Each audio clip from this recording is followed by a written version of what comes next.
Support comes from the Missouri Forest Products Association, committed to conservation and careful management of the state's forests to make them more resilient and better habitats for wildlife. ChooseWood.com. Welcome to St. Louis on the Air. I'm Sarah Fensky. This is a special edition of the show recorded before a live audience at the Schlafly Tap Room. The subject, Prohibition.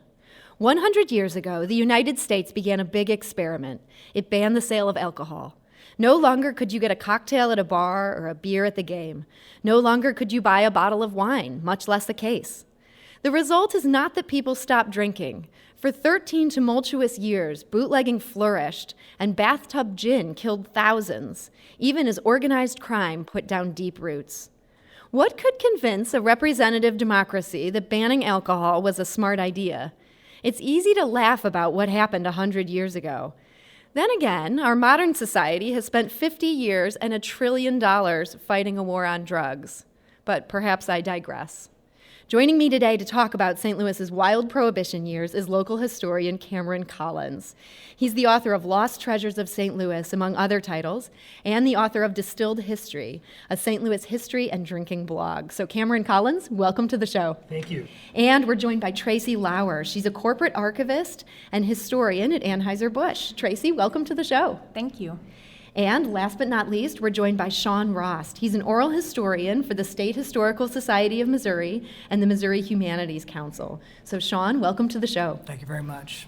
So Sean, if you can start by giving us a short version of an answer to a very complicated question. What led the United States to ban the sale of alcohol? Well, it is a bit of a long story in itself. It begins really in the colonial period with the kind of distribution of alcohol and liquor and things like that, but it really begins to get its start in the Second Great Awakening of the mid-19th century as reformers are attempting to perfect society and to improve it. They begin to key in on alcohol and its moderation, not so much eradication quite yet. By the 1870s, you have groups affiliated with the temperance movement and the prohibition movement, like the Women's Christian Temperance Union, who begin to pick up a lot of steam with other women's rights organizations. And by the time we get to the 20th century, you begin to see an affiliation between the WCTU, as they call themselves, and the Anti-Saloon League to push for not only local option laws regarding how a city or a county could essentially prohibit alcohol's distribution and sale, but really pushing it at the state and finally the federal level. How much was anti-immigrant sentiment a part of this? That begins to really kick up around the turn of the 20th century. As you see the increase of immigration from Southern and Eastern Europe, many of it is tied in many ways to that, an attempt to not just simply prohibit alcohol, but really to Americanize and restrict elements of immigration as well as immigration culture towards assimilation. Tracy, I'm wondering, the brewers here in St. Louis were obviously a strong force at this point. What did they do to try to head off prohibition? Yeah, I think a lot of people don't realize that in the 1850s, a third of the population was German. So that large German immigrant population really led to the establishment of breweries. And so it was a huge part of the St. Louis community. It was something that was, embedded in our DNA. And so when Prohibition started gaining steam as a result, in the early 1900s, I think a lot of brewers were trying to make sure that they were established as an American company and not necessarily part of the anti-German sentiment that was happening in the United States. So I think they were really trying to position themselves as being a little bit different than the alcohol movement, right? Trying to separate themselves. Anheuser-Busch specifically started saying beer is the beverage of moderation. And so trying to take a stance where if you want to prohibit alcohol, we're okay with that, but beer is actually a pretty great beverage. So it's not a bad thing, right? Cameron, for the distillers who were here in town, they must have seen this threat coming as well. Did they try to take steps to head this off? Well, that's a fascinating part of the discussion because the distillers and the brewers really kind of divided their forces in the face of the enemy, and I do call them the enemy. And really, if they maybe have united, they would have had a stronger coalition against forces against their interests. But just as Tracy was saying, The saloons could not in any way say that they were a drink of moderation. The saloons were a huge problem in American society at the time. They were, just as you see them in the old movies, rowdy, loud, abusive places. And the distillers were the focus of the temperance movement to begin with. And actually, and you may go into this later, but throwing the brewers in with that was a surprise even to the brewers when Prohibition came They around. thought maybe people would take down the liquor industry, but that they'd be okay, Tracy? Yes, most definitely. I think that was something that they were actually pushing for, saying, hey, we're really the beverage in moderation. It doesn't matter who gives you that beer. It's going to be the same amount of alcohol no matter who serves it to you. But, a distilled drink, you're getting a gin and tonic. That's very different depending on who your bartender is. So. And they promoted, the brewers promoted beer as a family drink. Mm-hmm. In places such as Bevo Mill, which we know down on Gravois, and the Feasting Fox. They were places that didn't have, I don't believe Bevo Mill had a bar in it when it was built. Yeah, they actually just served light beers and light wines and food. And yeah, we really tried to position ourselves as something that could be enjoyed at home or enjoyed in a 5-star restaurant, right? It was something that didn't have to be associated with tavern culture.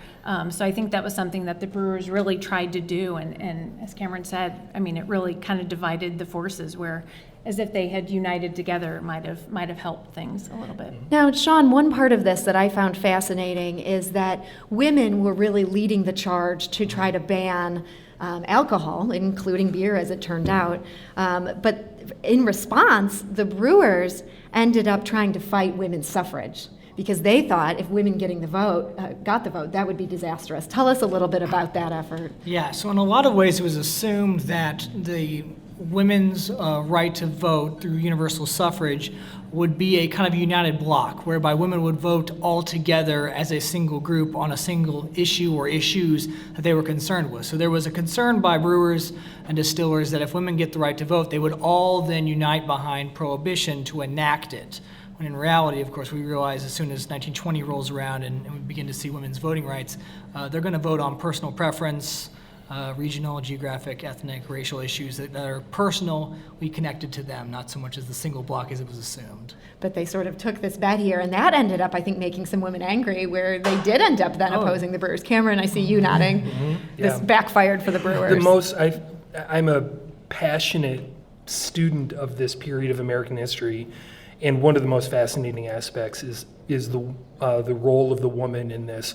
At the beginning, leading up to Prohibition, and I'm sure we'll get to later, at the end of Prohibition and its repeal. Yeah, in fairness to women, we also did play a role in getting this all struck down, just to foreshadow where Cameron's going. Want to stand up for my sex here. Let's talk a little bit about the milieu that we were in at the time. And it seems like this might not have ended up happening if it hadn't been for World War II, and that's because of the anti-German sentiment that was everywhere. Cameron? Oh, I was going to say World War I. Sorry, World War I. Thank you. So how much did anti-German sentiment play into the fact that Prohibition ultimately got pushed through? Sean?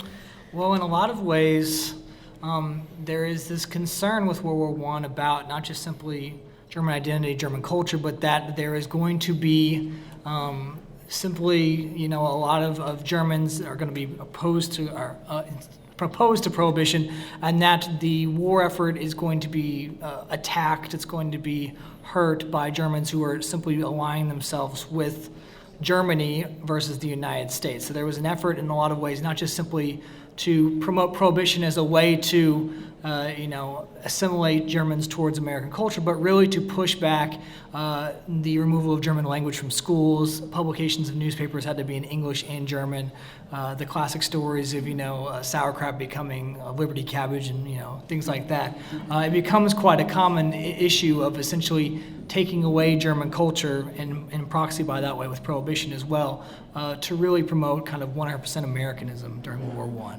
Tracy Lauer, how did Anheuser-Busch try to deal with that sentiment that was out there about their heritage? Yeah, I think it was really difficult. I think it was, if you take a look at the early Budweiser label, it was actually written in German prior to World War I, and then World War I erupts, and so we decide to make sure that we take the German writing off of our label. We make sure people understand that we have German heritage, but we're not siding with the Germans. And so I think we were really trying to make sure that people understood where our loyalty lie.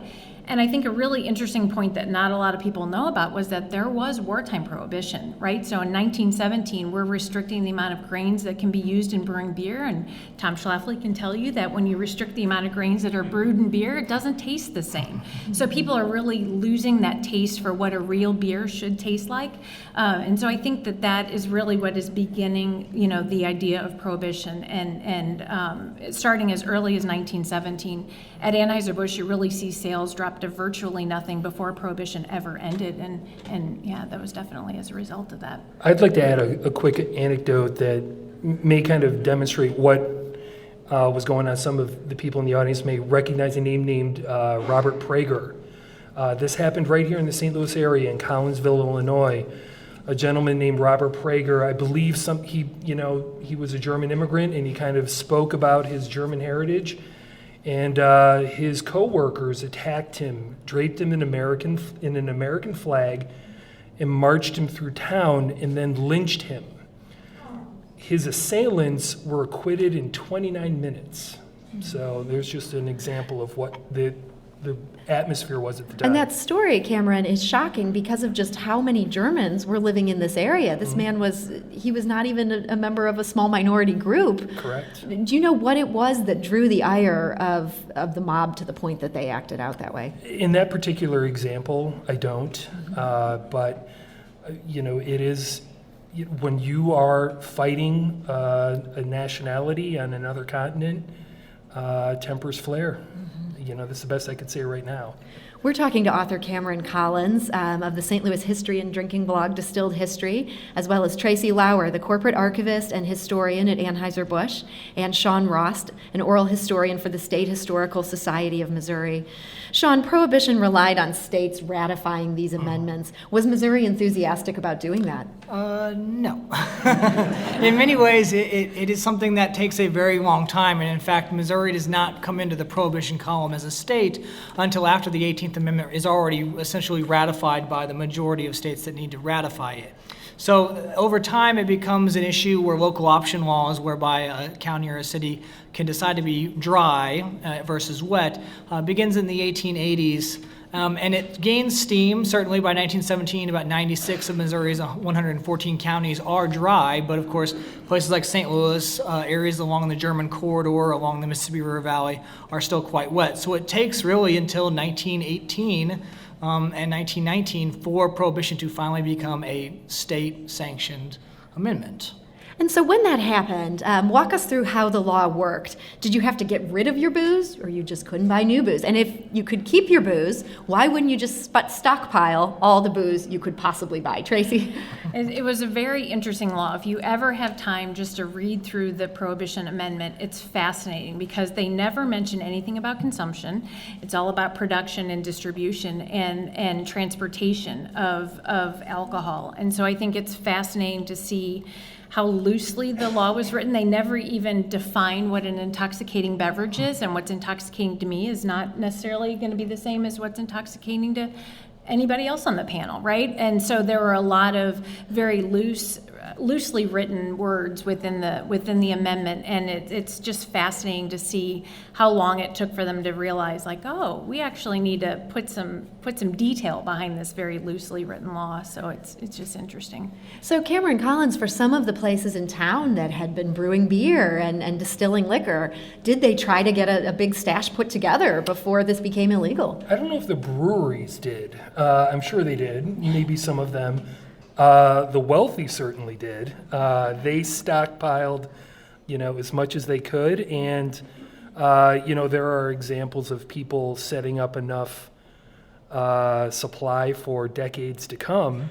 I mean, this seems wise to me. Right. And again, it comes to the point with Prohibition that, especially in the city of St. Louis, it did not stop drinking whatsoever. So.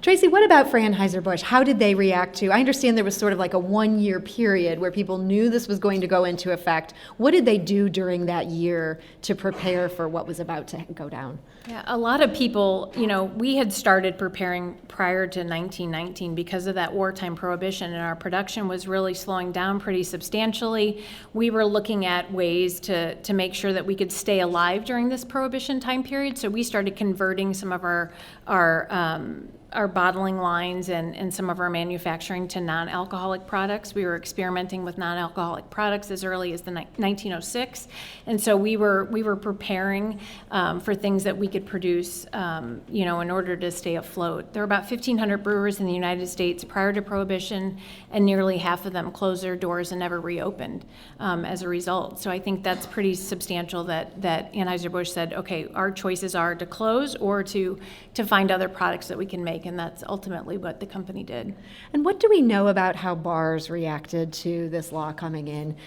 Cameron, I assume they did not just all decide they were going to close overnight.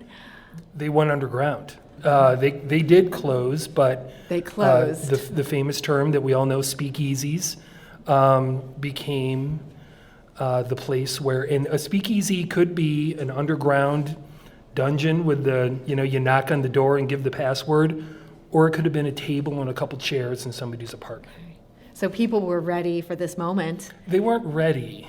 Let's say that. They were never going to be ready, but definitely people prepared for it. So we're talking to author Cameron Collins, Anheuser-Busch corporate archivist Tracy Lauer, and Sean Rost of the State Historical Society of Missouri.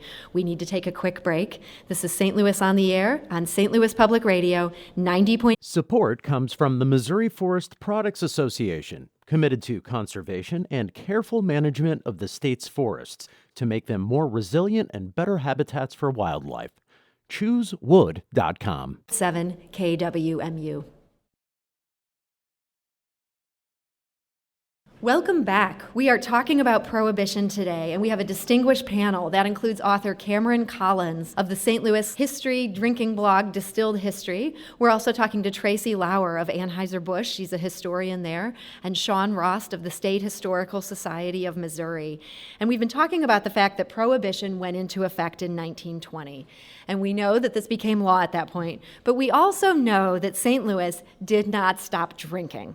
Now, proof of that is the swanky New Year's Eve party that took place at the Chase Park Plaza in 1922. Cameron, set the scene for us. What happened there that night? Yeah, this is another one of those, they're tragic at times, but there are some great stories that come out of this period. And actually, it was January 1st, 1923. There were over 2,000 people who signed up to go to the Chase Hotel and celebrate the new year. And at that point, the Chase and the Park Plaza were separate hotels. And it was a drinker's heaven. There were tunnels underground where you could move between the two hotels, and they were filled with liquor. And so they were partying well into the evening, around 1:30 a.m. Probably the most famous Prohibition agent in St. Louis during that time, a guy named Gus Nations, walks in with 5 of his agents, and they start looking under tablecloths, which is where people would hide their booze, smelling drinks.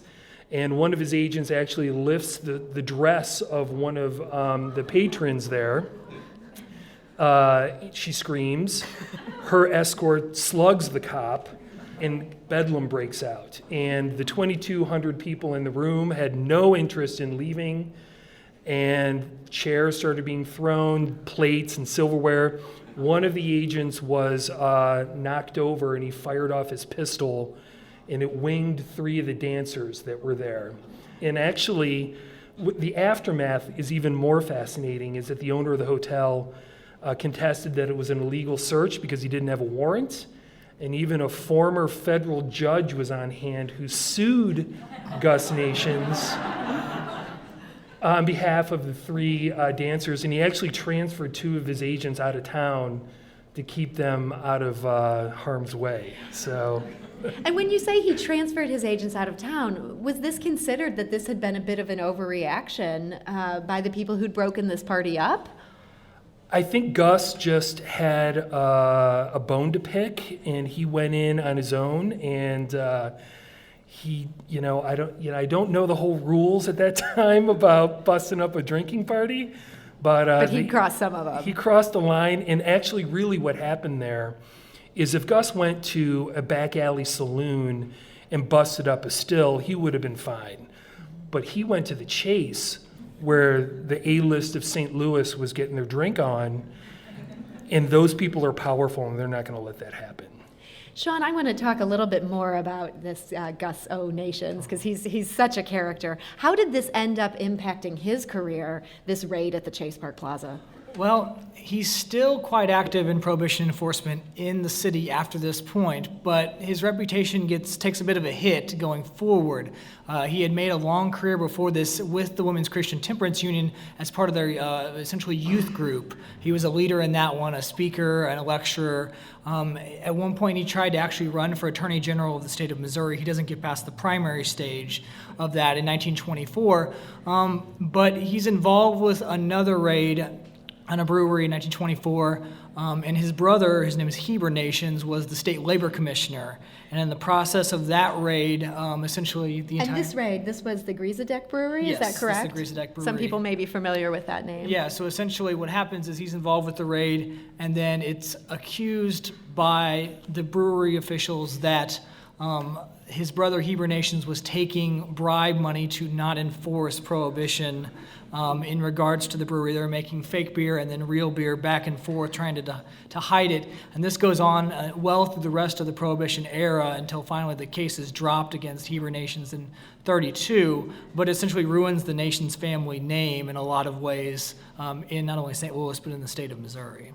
So that's an example of how some of these parties were policed, and there's one brewery that was cracked down. Tracy, I'm wondering from Anheuser-Busch's perspective, was this something where they were being carefully monitored, or could they just continue to quietly make beer on the side and find ways to get it to people? Yeah, it's something that's really fascinating. We see a lot of brochures and information that was produced during the Prohibition time period. I just was looking at a pamphlet that we have in the collection called The Penalty of Law Obedience. So that's how Anheuser-Busch felt about it. Like, we are actually following the law and we're being punished. And so what Anheuser-Busch did is we tried to lobby for the law to be repealed, right? And we said, as ridiculous as this law is, we are going to follow the law and we're going to do what we can to try to repeal it. So I think that people had a variety of different options, right? They could violate the law, and I don't think Anheuser-Busch had any idea that people would be so willing to violate the law. They thought everybody's going to follow it, and then they started seeing things like this happening at the Chase and other places, and they're like, wait a minute. But we continue to follow the law and do everything that we could to kind of get it repealed. Still making a lot of different products outside of beer, but just trying to keep ourselves afloat. Can I ask a question to Tracy? So one of my favorite stories about Anheuser-Busch during Prohibition, and I think it was Augustus Busch who said, or August Busch, it said, we turned into the biggest bootleggers, because you would go into a grocery store and you would find Anheuser-Busch yeast sitting next to Anheuser-Busch malt, and basically you gave the ability for customers to go home and brew their own beer in their basement. Yeah, we made about 25 different products, and we did have baker's yeast, and we had barley malt syrup, and we had all of the ingredients, but people weren't able to make beer as good as we were able to make it. Of course not. Right? So they had the ability and they tried, but I think that by providing all these different options, we had a variety of soda products, because bathtub gin doesn't taste good. Nobody drinks grain alcohol because they love the flavor it gives off. So we were making ginger ales and sweet tasting sodas so that those could be mixed as cocktails, but Sean, I'm wondering, did the home brewing industry have sort of a heyday during this period once the big guys could no longer provide us with the beer we're all used to drinking? Certainly to an extent there is attempts on the localized level in the homes, in private stills, to develop bootleg liquor to not only provide it for the home, but also to sell it locally as they could. So in a way, we see, especially across the state, a lot of arrest for essentially raiding of stills on farms and in homes and in basements and things like that to become quite notable and actually carry a lot more of the arrests of the era are with these kind of home stills than it is for the kind of larger brewery arrests. We're talking to Sean Rost of the State Historical Society of Missouri, as well as Anheuser-Busch corporate archivist Tracy Lauer and Cameron Collins, the author and the publisher of the history drinking blog Distilled History. Cameron, my next question is for you. Yes, there were some of these small operations making booze in the area, but a lot of it was coming in from elsewhere. Do we know how the bootleggers were getting their liquor into St. Louis? Well, it's why St. Louis became a city to begin with, I would imagine, that we sit at the confluence of the two biggest river systems in the United States. And even at that time in America's history, St. Louis was still the hub of getting, to other parts of the country. And I'm sure that that played a huge role in St. Louis, along with other topics we've talked about, very large German population, a very large Irish population. Those two groups were not going to tolerate not getting a drink. Now, we've all heard about Al Capone's rise in Chicago was fueled by the fact that the gangsters were the ones who were getting liquor to the people who needed it. In St. Louis, were there gangsters that were basically running the distribution systems here? Yeah, this is one of those topics where Chicago gets all the glory, but St. Louis is just as good. I don't know if that's the word I want to say. But we had a very violent, colorful gang history here in St. Louis with gangs with the names like the Green Ones, Egan's Rats, the Pillow Gang, Russo's Gang, and they were notably two gangs, the Cuckoos, which were based in Soulard, and they were a gang of diversity. You would find Czechs and Jews and Irish and Italians fighting Egan's Rats, who were an Irish, and there would literally be gunfire like in the streets, notably right down at the corner of 14th and Locust, just a couple blocks down. There was a shootout in a bar called the Submarine Bar. It was called a soda pop bar. On the night that Jack Dempsey and Gene Tunney fought, a bunch of guys walked into that bar and just opened fire. And people died, people were shot, and everybody knew that the Cuckoos did it. And nobody was ever arrested. So now, in terms of our friends across the river in Illinois, a man there named Charlie Berger has often been called the area's most notorious bootlegger. Sean, who was Charlie Berger? Cameron, who was Charlie Berger? He was like Southern Illinois' like gangster. And when I was first looking into him, Tracy and I were talking about him, and what I also want to mention about him, which is notable, is along with people who didn't want to let him have a drink, his main enemy was the Ku Klux Klan. And that was another group at the time that was very pro-prohibition, because you can imagine they were anti-immigrant, and they wanted people to assimilate into American society. So along with extreme bootlegging in Southern Illinois, he was at war with that group. And Tracy, you told me a great fact earlier.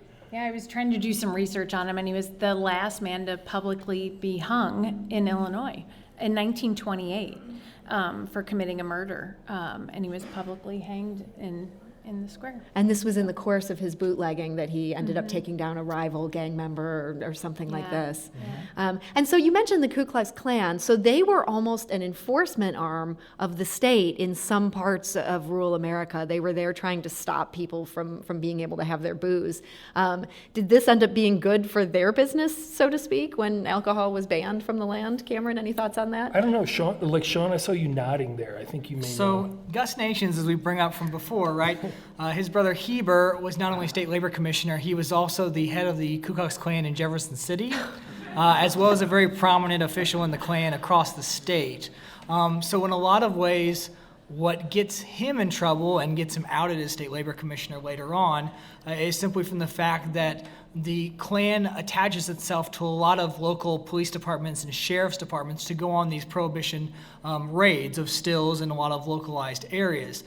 So they become essentially tied into not just simply local law enforcement, but also then tying themselves to whatever political party was in power at the local level that was enforcing prohibition. Thus, they kind of gain a level of political significance during the 20s that may not have been seen, if we can think of in the earlier Reconstruction-era Klan. So certainly the enforcement of prohibition laws was something that the Klan not only backed, but also actively was involved in through these dry raids across the state. We're talking to Sean Rost of the State Historical Society of Missouri, as well as Anheuser-Busch archivist Tracy Lauer and author Cameron Collins. We need to take a quick break, but we'll be back shortly to continue this conversation. This is St. Louis on the Air on Support comes from the Missouri Forest Products Association, providing more than 41,000 jobs in the production of wood pallets, railroad ties, white oak barrels, hardwood floors, and more. Details at choosewood.com. St. Louis Public Radio, 90.7 KWMU. Welcome back. We're talking to author Cameron Collins, Anheuser-Busch historian Tracy Lauer, and Sean Rost of the State Historical Society of Missouri, and our topic is Prohibition. Now today, we think about Prohibition as a free-for-all where everybody was a flapper and everybody was drunk all the time. Fact check for Cameron Collins. Is that really what happened? I mean, the 1920s were a fun time in American history. There was a good time to be had. We actually have a great question from one of our audience members here tonight at the Schlafly Tap Room. Michael asks, what kind of people sought out illegal alcohol? Were they on the outskirts of society or just normal people? I mean, really, it's kind of anybody who's interested in consuming alcohol, perhaps partying or things like that. I mean, certainly there's a bootlegging element to all of that, but in a lot of ways, people who are going to skirt the law are people who are comfortable skirting the law, feel they're not going to get arrested for it. And people who are looking for alcohol to consume, I would assume. We also had a couple of guests who are asking about the fact that both Catholics and Jews needed wine for religious reasons. How did Prohibition affect their ability to get that? So there's attempts in a lot of ways to restrict, of course, alcohol, but there are some exemptions, of course. In the case of Catholic wine for Mass and as well as wine for Jewish ceremonies, those to an extent are exempted in some cases.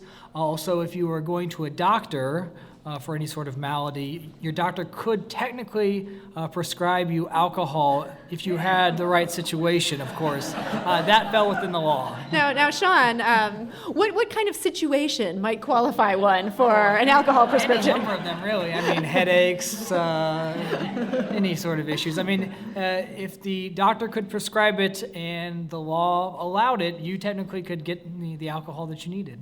Now, we've been laughing a lot about all this illegal alcohol that people were drinking and the fact that people still found ways to get drunk even though the government cut off the supply.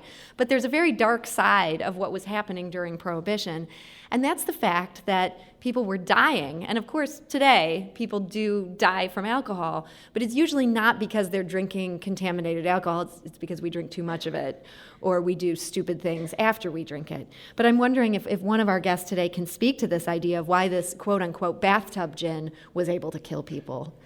I've studied this one extensively as well. And another, and Sean, you mentioned this, another reason that alcohol was still being produced was for industrial purposes. You know, who knows what to, buff a car or something like that. You needed alcohol to do that.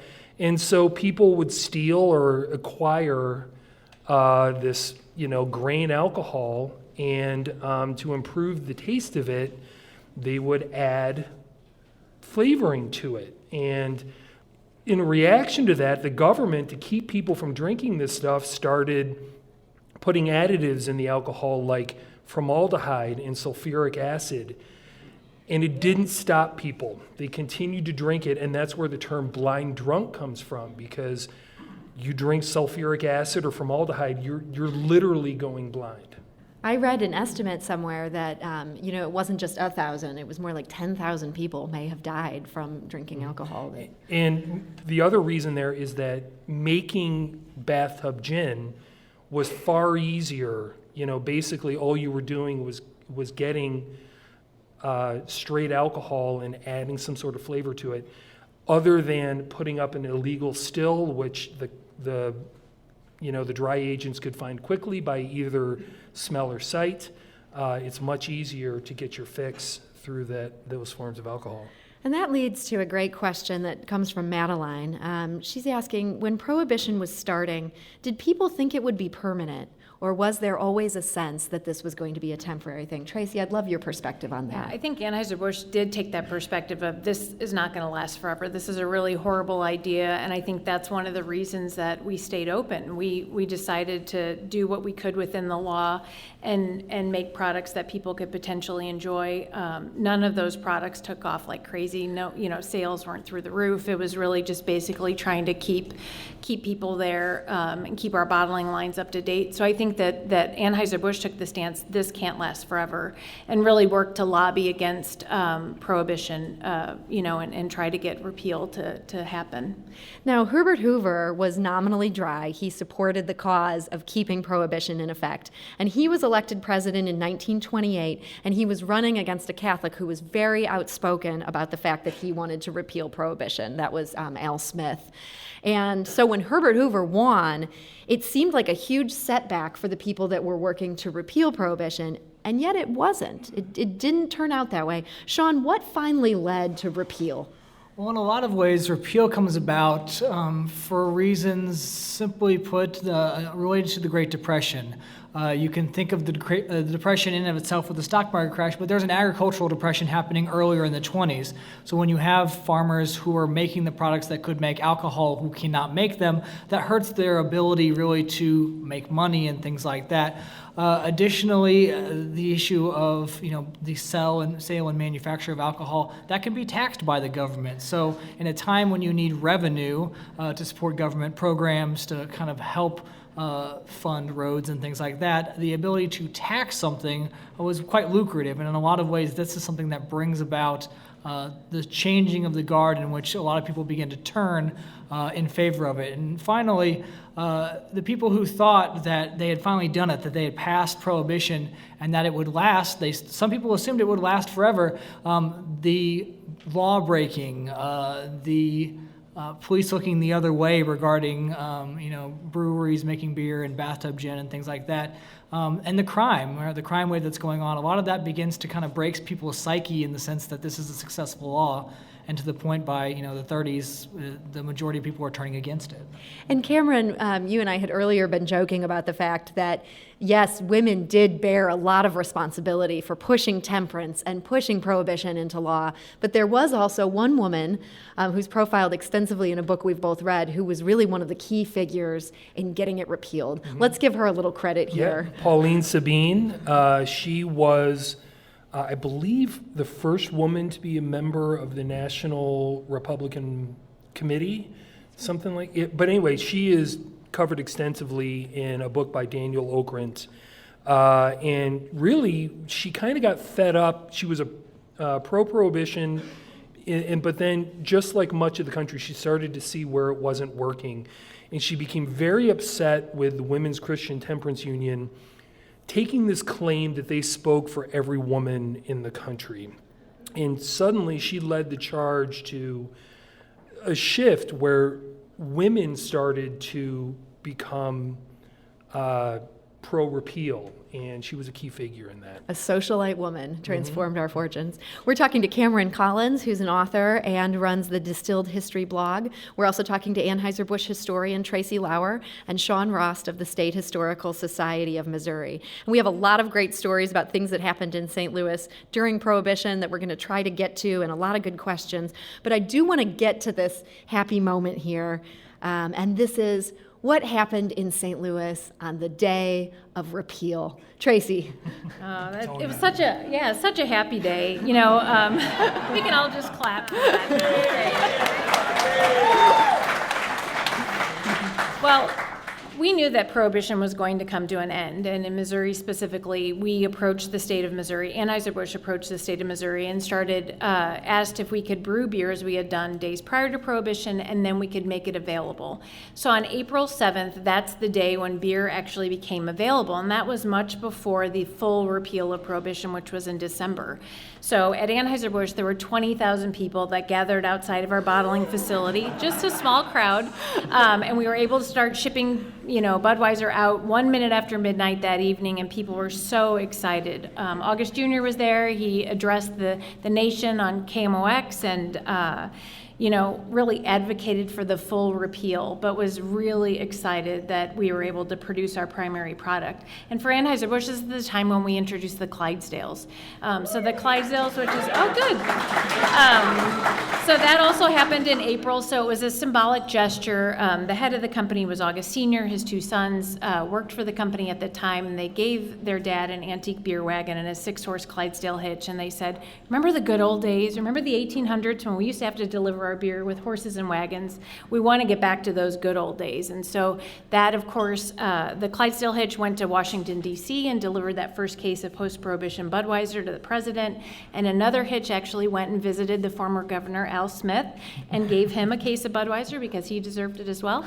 And of course, today the Clydesdales are used all over the world to celebrate our brand and our company. So it's a really happy time. And so this was a great time for Anheuser-Busch, and the company was very well positioned coming out of this because they hadn't completely shut down. Sure. But many breweries didn't make it. Do we have any sense of just how many competitors were slayed by these long years of... Yeah, nearly half of the brewers in the United States closed their doors and never reopened. And I think even when Prohibition ended, Anheuser-Busch was so excited that we were able to produce beer again. But the American taste palette had changed so substantially during Prohibition, right? So wartime Prohibition really restricts those grains in 1917. And think about not drinking beer. This is a very sad thought in your head. But don't drink beer for nearly 14 or more years. And then when beer gets reintroduced, you maybe don't remember it tasting that way. You've been drinking these sweet tasting sodas. And so for Anheuser-Busch, when Budweiser was reintroduced in 1933, we thought consumers would embrace it. But instead they were like, I don't remember it tasting like that. It tastes hoppy and it tastes, malty. I don't remember that. I want something sweeter. And so for Anheuser-Busch, we looked at that and said, this is ridiculous. We've been brewing Budweiser since 1876. We're going to stay true to that recipe. And instead, it did a marketing campaign that said, hey, consumer, drink nothing but Budweiser for 5 days and then try to go back to that sweeter tasting beer. You're going to immediately recognize how great Budweiser is and how bad that stuff is. And it was a really successful campaign. But if you think about it, 14 years, that's a long time to be without beer. And just think of depriving yourself that long and then reintroducing it to you. It takes a while. And I have a good story.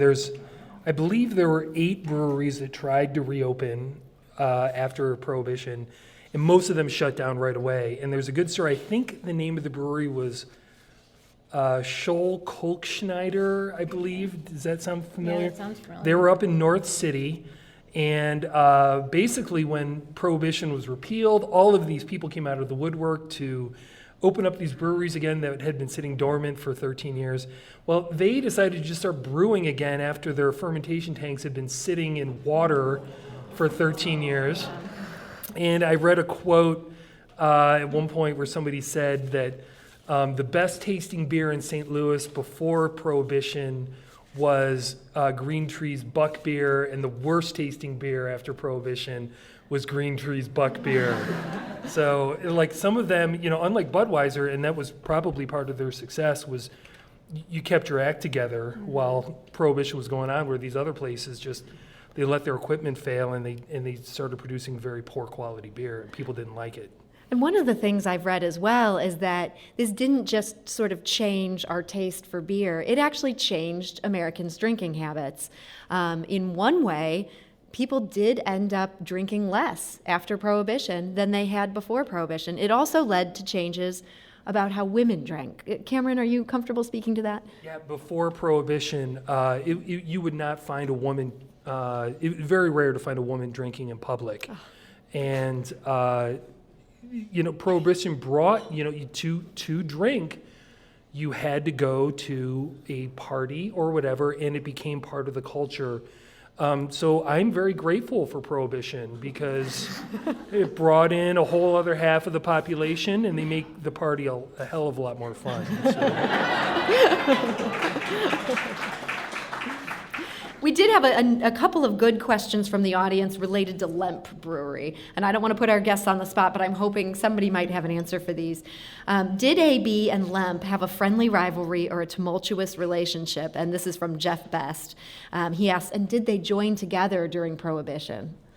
I think they definitely did have a friendly rivalry prior to Prohibition, and they were pretty close together, and they were definitely competition. But I think that Adolphus Busch and Adam Lemp really had an opportunity to make sure that they understood that although they were competition, they were in the same family, doing the same type of business. So they worked together on some things, and definitely understood that there was power in working together. So I think that ultimately they did work together, but they had two very different views on Prohibition.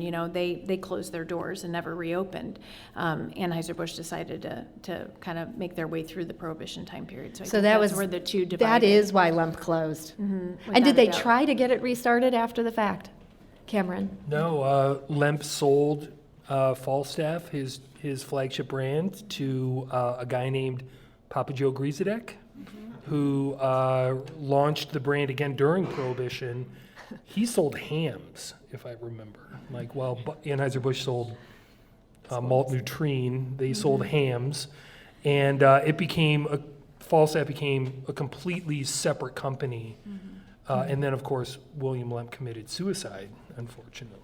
Because he was distraught over this company closing? He sold Falstaff, and then he sold his brewery to the International Shoe Company, which is why you see ISCO on the smokestack there. That's a very tragic time. That happened repeated. I mean, there were several instances of that in St. Louis. The police even called it the Dutch Act. Another famous brewer named Otto Stiefel, same family of the financial company, in his brewery, which still stands at Gravois in Michigan, he was the first of the St. Louis brewers to commit suicide on the eve of Prohibition. So, on a slightly less sad note, sorry. No, this is history. It has its twists and turns. And here's a little twist. Cameron, can you tell us the story about the Jack Daniel's warehouse on Duncan Street? Oh, I thought we were going to get to that, but I guess so. This is just, I know a couple of people, but this is a great story during Prohibition, and it was 1923. Tennessee enacted Prohibition before the rest of the country, or there were some others as well. So a guy named Lem Motlow, who was a grandson, I believe, of Jack Daniel's, moved part of the operation here to St. Louis out of Tennessee. Where our IKEA is exactly where the building was where Jack Daniel's stood. And so there was this huge warehouse filled with hundreds of barrels of Jack Daniel's whiskey. And on one evening in 1923, and of course that the crooks had some kind of connection there, led a hose of 150 feet and actually drained 893 barrels of Jack Daniel's and replaced it with water and vinegar. They left one barrel so their connection could, test it to make sure that it was still there. And it wasn't discovered until a month later that all of that whiskey had been stolen. And they were eventually prosecuted. Lem got off, actually. But, literally, almost 900 barrels of whiskey were stolen, literally while there were federal agents, looking over all of it. So there's some fun St. Louis history for you. Looking back on this experiment, years of alcohol being banned, what's your biggest takeaway? My biggest takeaway is Prohibition was a terrible idea, a terrible thing. But however, it really did some good. Americans drank 3 times as much before Prohibition as they do now. So a little moderation, not a bad thing. More moderation. And, we kind of had to get things under control a little bit, and I believe Prohibition did that. I believe Prohibition laid the groundwork for women gaining the right to vote. That's where they got their organizational skills to do that. Although drinking is excessive in some areas still today, but we've got things a little under control now, maybe a little bit. So. Well, Cameron Collins, I want to thank you for joining us tonight. And Anheuser-Busch Corporate Archivist Tracy Lauer, thank you for sharing your knowledge. Thank you. And finally, Sean Rost of the State Historical Society of Missouri, thank you for being here. And we want to thank Carroll House Furniture for sponsoring this Kitchen Sink Series event, and a special thanks to Schlafly for hosting us in their tap room, our sound engineer Aaron Dorr, event coordinators Leslie Davis and Sophie Brose, and producers Evie Hemphill, Lara Hamden, Emily Woodbury, and Alex Hoyer. And to everyone joining us at the Schlafly tap room for this special edition of St. Louis on the Air, thank you and have a great evening.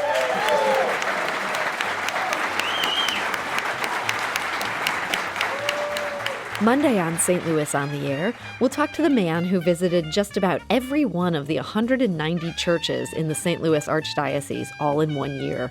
We'll take a ride on the Ferris wheel, and we'll get the scoop from our friends at Sauce Magazine on their night moves. And by that we mean an evening with multiple stops. Drinks, dinner, dessert, or drinks, games, dinner. The options are many. St. Louis on the Air is a production of St. Louis Public Radio, 90.7 KWMU. Thank you for listening. I'm Sarah Fensky.